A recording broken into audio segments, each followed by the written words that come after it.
All I'm doing is removing a little plug here, trying to preserve as much as the fine root hairs. Now this is an approach not unlike transplanting, right? But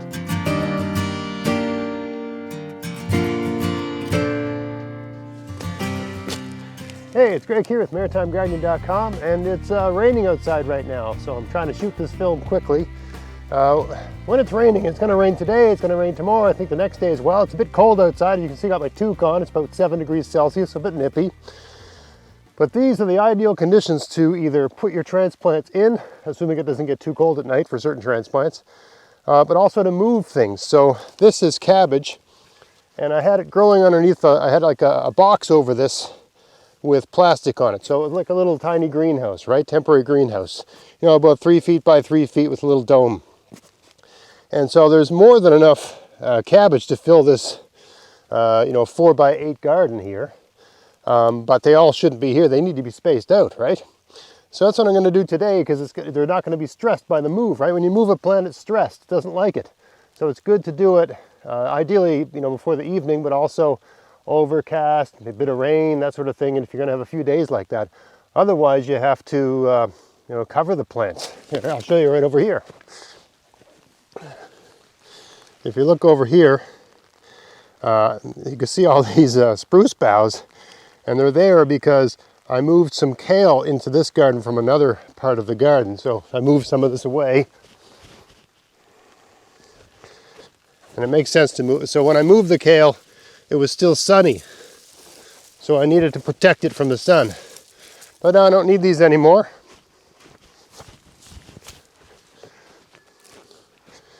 So you can see the kale, it's sort of stressed a little bit from the move. But a few days go by, it'll be fine, right? But on this side and on this side over here, I put kale well spaced out. Each one's like maybe 16 inches. What's that? 40 something centimeters. Right, each kale is about 16 inches apart, right? And the reason they're laid down a little bit is because of the stress of being moved. Here in the middle I got some, it's a kind of turnip, fast-growing turnip. Eventually these kale will take up the whole garden. There's only a dozen here, and it's 4 by 8 garden, but they'll fill the whole thing because the kale get, so big and tree-like. So yeah, if you're moving things when it's going to be sunny, you have to do all this extra stuff. Putting cover over them during the day, taking the cover off at night, all that sort of stuff. But ideally, to make your gardening easier on yourself, you pick the right day to do everything instead of forcing it, right? And I looked at the calendar, I looked at the forecast. It was telling me, Greg, this is the time to do a lot of stuff like this. Moving things, putting transplants in, all sort of stuff. It's, it's supposed to be 6 degrees Celsius tonight, so maybe there's a risk of frost. But in terms of the daytime, it's just not that sunny, so it's a good time to move stuff. So these cabbage are all like 3 inches apart. They're definitely too close to one another. I'm inclined to, when I'm breaking up a group like this, if there's one that just seems to be growing really, really well, I'm inclined to leave that one in place, because why mess with it?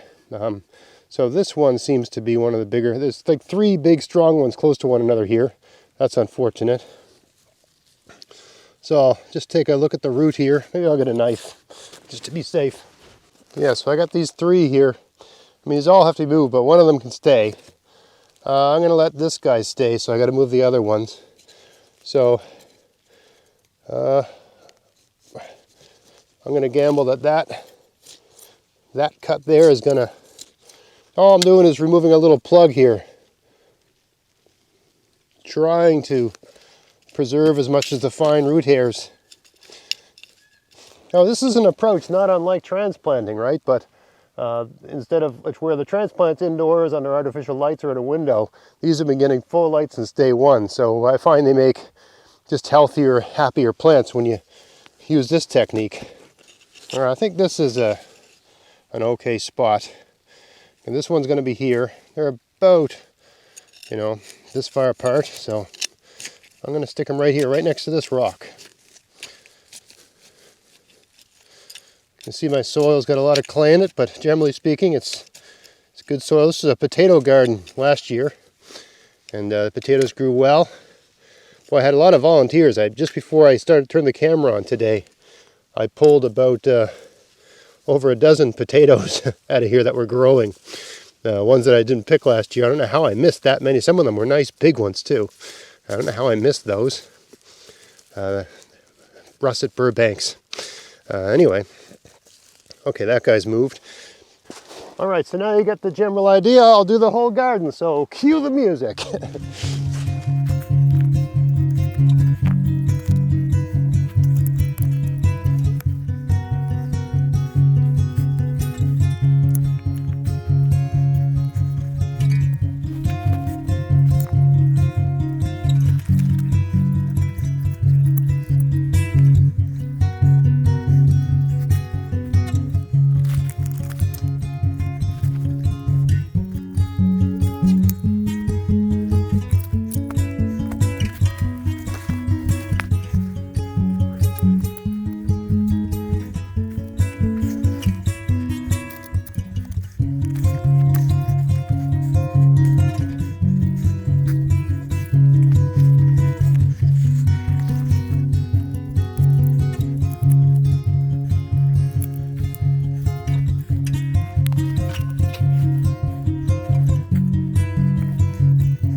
Just a little note here, when you have two, see how these two are really close to one another?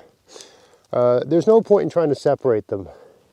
And since this one's the bigger, stronger one, just plant them together, cut this one off, and kill it, right? You know, because if you try to separate them, you'll weaken them both.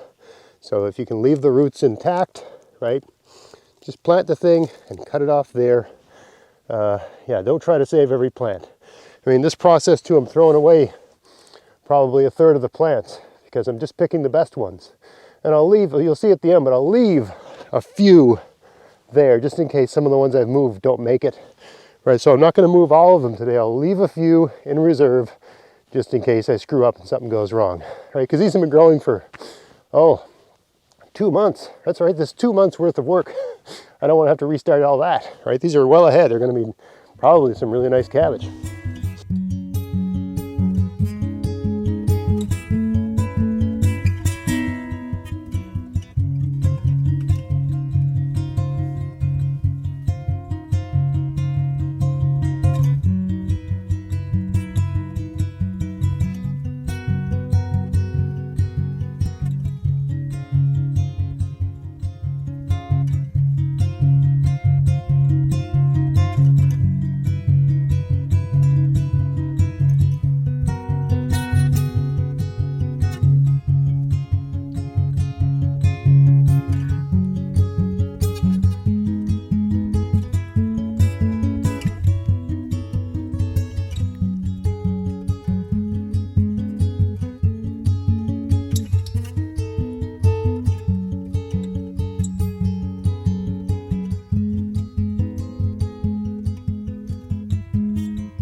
All right, so I'm done. Now you'll notice I left a little clump here and a little clump there.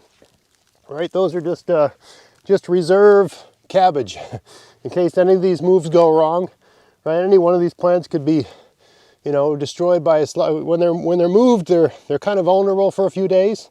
So any one of these plants could be destroyed by a slug, or just not make it because I messed the roots up in some way. I tried to preserve the majority of the fine root hairs. And hopefully they'll be okay, but that's why I've left a little clump here. You know, and some people might say, like, you know, why are you spacing them out? Why you know, when I had the two together and removing the weaker one, why don't you just let nature take its course? I understand the logic in thinking that way, But you know, this is a garden, and these are domesticated plants, not wild plants. In nature, like think about if you have a pet rabbit, it'll probably live a normal rabbit life and die at the normal lifespan of a rabbit. In nature, you know, if a female rabbit has a litter of 6 rabbits, maybe one of them lives, maybe. Right? In nature, a lot of things don't make it. A lot of things are sort of wasted, right? That's just the way it goes. And generally speaking, the most able ones tend to survive to pass on their genes, but not always. Sometimes just the lucky one gets to survive to pass on its genes. Anyway, this isn't a wild nature situation. This is a cultivated, domesticated garden. And, you know, I think the better analogy is to treat each one of these the way you would treat your own child. That is to say, you give it the best food, you give it the best nutrition, you give it the best education, you give it the best inputs.